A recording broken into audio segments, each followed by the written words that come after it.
Okay, if I guess one thing right about you, you have to subscribe. Either you own a Samsung phone or you know someone who owns a Samsung phone.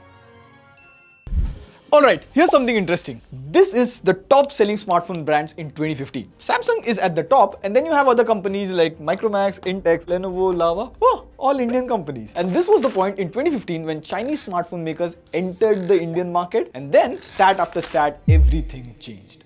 Now, companies like Micromax left making smartphone, HTC and LG shut down their smartphone business, Sony left Indian smartphone market. However, back to the board, this is 2023's top selling smartphone brand, and Samsung again is back at the top. Which got me thinking, with so many smartphone brands in the market, companies come and go, how come Samsung after so many years is still winning the Indian smartphone market? And not just that, this is world's top 10 selling smartphones, and if you see, there are two A series phones, which is surprising. So more importantly, why is A series selling quite a lot? Well, after so many demands, welcome to another episode of TW Explains, and 4 important reasons for Samsung's win and how will it impact you even if you don't use a Samsung phone. By the way, this video is made in collaboration with Samsung, but the data points are taken from third-party independent websites. Now, the major reason for this Samsung win is Samsung A series phone. As per the Canalys report, Samsung A14 5G and A54 5G were in the top 10 best-selling 5G smartphones in the world. And think from an offline buyer perspective, and take A54 5G for instance. It sells for around 35,000. You get 4 years of software update, AMOLED display,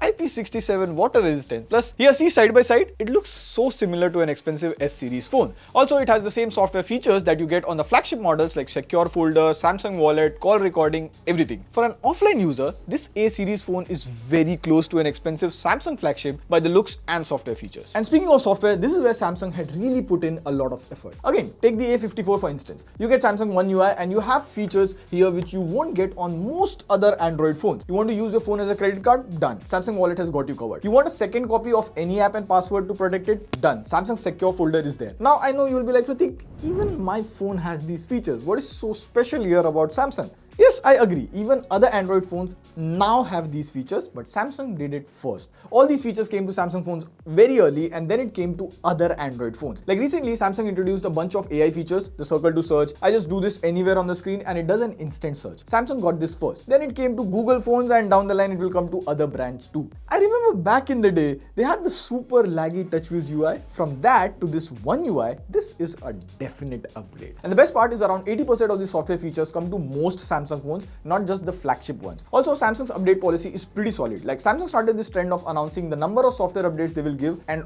all other brands followed suit. And most recently with the latest S24 series, they announced 7 years of software update. That is just crazy.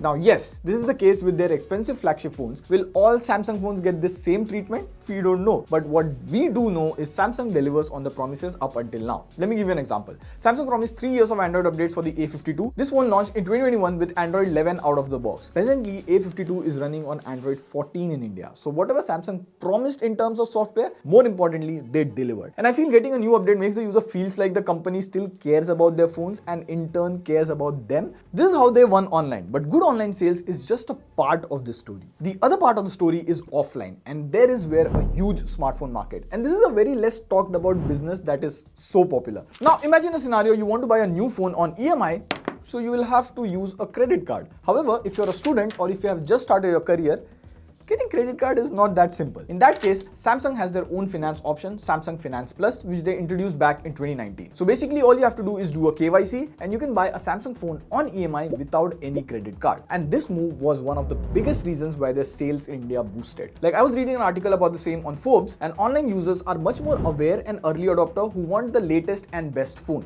And for them, EMI and zero cost EMI might not be a very big deal. But for an offline user, 24-month or 36-month no cost EMI without any hassle is a game changer. Now, another reason which I think makes easier to sell a lot of Samsung phones overall is India-specific features. And most of them exist on A series phones, which makes them popular. Like, I'm sure you must be knowing about DigiLocker, but Samsung went one step ahead and implemented DigiLocker in Samsung Wallet. So you can store Aadhaar card, PAN card, your credit card, bank account, everything inside one single app. And they even went one step ahead and implemented Tap to Pay on the Samsung smartwatch. And I believe this is the only company to have payment features both on the smartwatch as well as the phone. And here's a new one. Samsung announced their bunch of AI features and Hindi was implemented from day one. And not just this, back in 2023, Samsung launched an India exclusive feature called Voice Focus. It uses AI to cancel out the noise while you're on a WhatsApp call, phone call or any video call in general. And this is new. It was not launched on a flagship phone, but it was launched on A14 5G, which is a budget phone. And this feature still exists on A series and M series budget phone. And all these India specific features not only makes it easier to sell online,